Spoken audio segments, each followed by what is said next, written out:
Alright, my people who are mostly solo players, this one is going to be for you. We're basically going to be talking about a loadout that you can get purely solo. Meaning all the weapons that I'm going to be talking about for this loadout, you don't have to worry about doing with a fire team. You won't have to do a raid nor a dungeon to get any of the guns I'm going to be talking about in this video. You can farm up this loadout purely solo and get a lot of work done with it. Also, one thing I want to note is that all of the weapons we're going to be talking about in this video are strictly legendary. I didn't want to give any exotic recommendations because obviously you can only equip one exotic weapon at a time and figure you're probably going to slot on whatever exotic you want. So I just want to give a legendary option in each slot that you can go ahead and farm up completely solo. So starting off, we have the Kinetic slot. Historically, the Kinetic slot's been pretty boring. By this time has gone on, we've gotten some pretty nice weapons for this slot. And the weapon that I recommend for this slot is going to be a Chill Clip Riptide. Who would have saw that coming? As we know, the Riptide is from PvP, meaning you might have to bang your head against a brick wall for a little bit before you do get a good roll.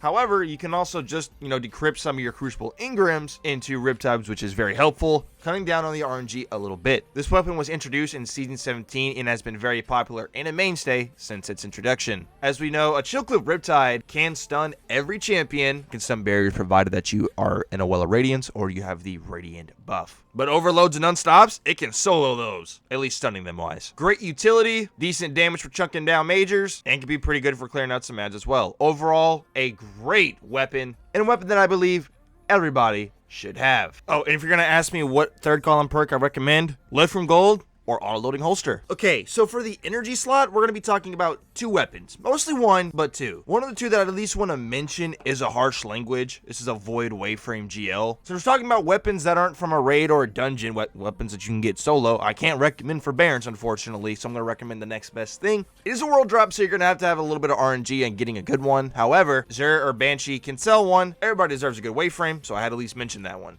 Now, the actual gun I want to talk about for the energy slot is a Trace Rifle.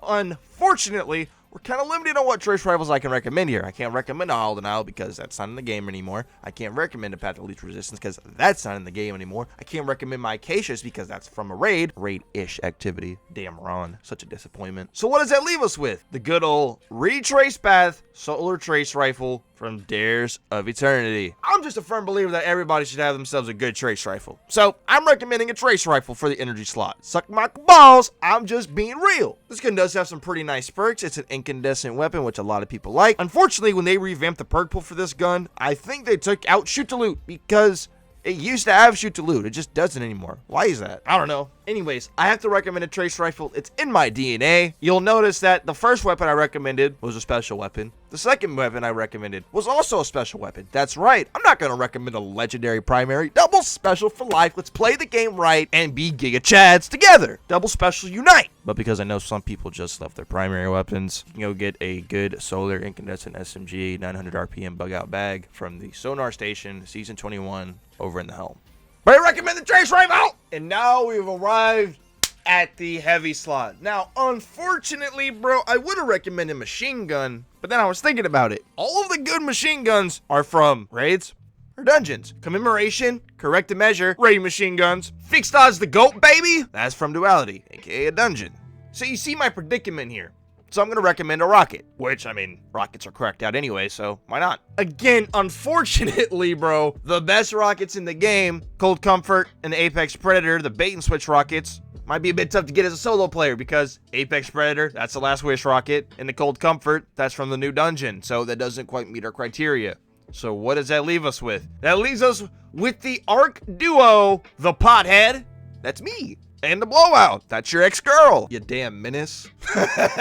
The Hothead is obviously one of the most popular rocket launchers. It was the meta rocket launcher, held the king as the best for a long time, and it's still probably the best arc rocket launcher. It has explosive light in the fourth column, then you can also roll things like Field Prep and Clown Cartridge. Highest damaging frame, we all know how good the Hothead is. The Blowout is literally just its Crucible counterpart. It has a similar perk pool, albeit a little bit more saturated, but you can also roll the Blowout with multiple perks. Figured I'd at least mention that. I'd figure I'd mention at least both of these rocket launchers, because depending on what you play more, whether it be something in the Vanguard playlist or Crucible, you have your option of getting yourself a decent rocket. If you want to get one of these, I recommend waiting for double rep for the corresponding playlist and then go grind that week. For instance, whenever we have double rep for Vanguard, that's when I would go run some Hero Nightfalls, get some Vanguard Ingrams, and then decrypt those into hotheads. I feel like I have to mention this literally every time because I've had so many people try to talk to me like I don't know what the hell I'm talking about when I'm saying how you can get a hothead. Like I mentioned, every time double rep pops up, this is the week to farm a hothead, and people try to comment, bro, you realize that the hothead's not in the loot pool anymore? It won't drop from any Nightfall ever. And then I'm like, bro, I'm literally talking about decrypting your Vanguard Ingrams into hotheads. I've never said that it was the Nightfall weapon for the week. Use your ears and listen. God damn. If you've never ever gotten a hothead to drop for you, like you're just a newer player, it will take 5 Vanguard Ingrams for the first one, but it'll be 2 Vanguard Ingrams for every one afterwards. Rockets are the king of the damage meta at the moment, so you gotta have at least a good one on standby to do some juicy boss damage. Or if you have Gallahorn, you can probably just slot that bitch in your heavy slot as well. But I'm not recommending any exotics. I just want to talk about legendaries for the purpose of this video. Let me know your favorite loadout down below in the comments, as well as what would be your list of weapons for this sort of idea. Thank you so much for watching today's video. Consider subscribing, you sexy stud, and we'll see you in the next one.